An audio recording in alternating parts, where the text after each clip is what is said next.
and know that this book must stand or fall with thee, not by any opinion I have of it, but thy own.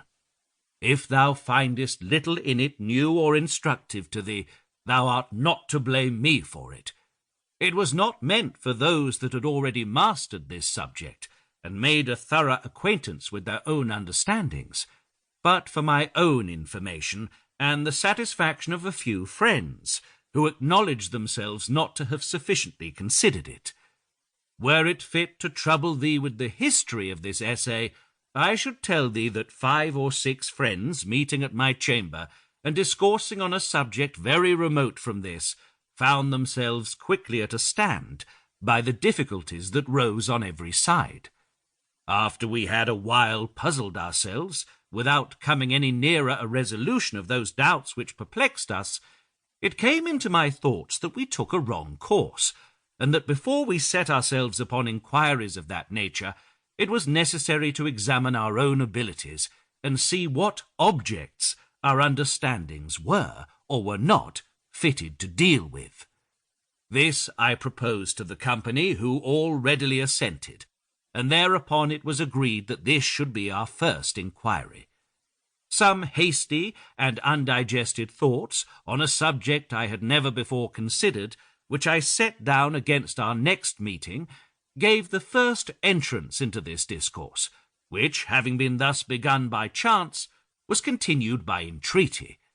written by incoherent parcels, and after long intervals of neglect, resumed again, as my humour or occasions permitted, and at last, in a retirement where an attendance on my health gave me leisure, it was brought into that order thou now seest it. This discontinued way of writing may have occasioned, besides others, 2 contrary faults, namely, that too little and too much may be said in it. If thou findest anything wanting, I shall be glad that what I have written gives thee any desire that I should have gone further.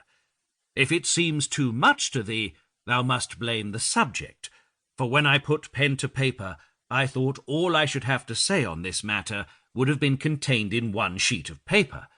But the further I went, the larger prospect I had. New discoveries led me still on, and so it grew insensibly to the bulk it now appears in. I will not deny but possibly it might be reduced to a narrower compass than it is, and that some parts of it might be contracted, the way it has been writ in by catches and many long intervals of interruption being apt to cause some repetitions. But, to confess the truth, I am now too lazy or too busy to make it shorter. I am not ignorant how little I herein consult my own reputation, when I knowingly let it go with a fault, so apt to disgust the most judicious, who are always the nicest readers.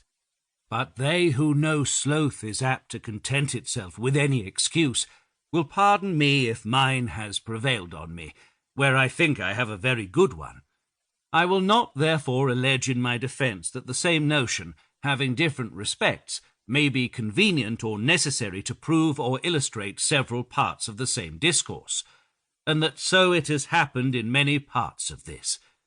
But waiving that, I shall frankly avow that I have sometimes dwelt long upon the same argument, and expressed it different ways, with a quite different design. I pretend not to publish this essay for the information of men of large thoughts and quick apprehensions.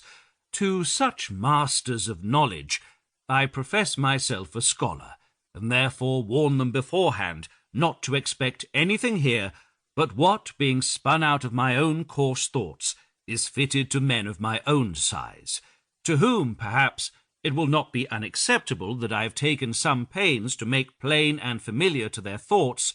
some truths which established prejudice, or the abstractedness of the ideas themselves, might render difficult. Some objects had need be turned on every side, and when the notion is new, as I confess some of these are to me, or out of the ordinary road, as I suspect they will appear to others, it is not one simple view of it that will gain it admittance into every understanding, or fix it there with a clear and lasting impression. There are few, I believe, who have not observed in themselves or others that what